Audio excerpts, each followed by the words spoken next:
造成即几年来拢是这情形。你今仔日贵上袂要紧，但是起码你政府伫农民咧收的时阵，你毋通进口。你进口看咱就一定，伊甲你讲一句讲，就1500了，伊就政府进口，伊毋免出来买哦。所以严重打击这农民啦。你农委会咧，你今仔日咧到昨又嘛传来互我讲是这个农委会主委要来开记者会，你开啥记者会嘛？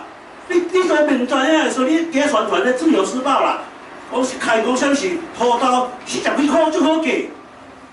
这所以说有时候你舆论上你会误导，害死农民啦。可是事实都不是昨昏那农民大家反映，讲是34块，伊才要来买。那34块以上免个叫。昨昏的同事做民众敲我，讲伊昨下要悬35块，这事实甲这个基层、甲这个农委会落差很大。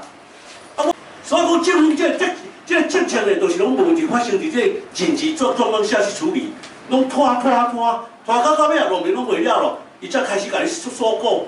像去年的要补助2块3块，到最后也是生意人得到了，农民全部得不到。所以说我要求了，农委会这几天呢，还发生还很多没有采收，还晒在网络上的足多。你今仔日就看要安怎来买，要安怎来交，你积极的时候，看要指示哪个单位照有作为啦，没有这话，但你在那忙我咧讲出来农民足受苦的，足悲哀。以上谢谢。一直到前几天。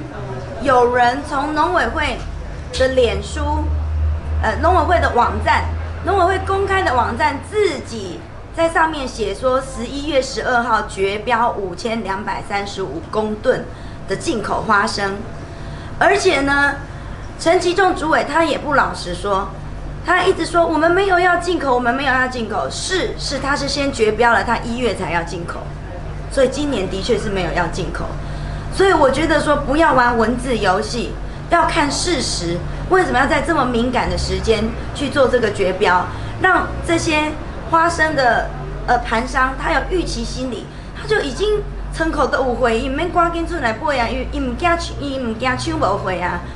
然后所有的农民都在田里哭，想说今麦是要安怎，无人要出来买啊，我这土豆是要安怎？所以他就一直崩盘，一直崩盘。在崩盘的过程当中，农委会主委还出来讲，说花生价格稳定，这个都你们报社自己他写的，他讲的，说产地价格稳定，然后说这个是谣言。今天就证明了这不是谣言。事实上，这些农民35、36、37，中间短短1周降了10块钱，结果。我们的陈主委还说，假设有人敢继续讲这个，他要出来告大家。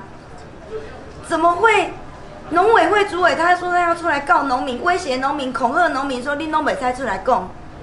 刚才那个林一鸣代表，他就走出去的路上就说，农民大家看到报纸会惊呢。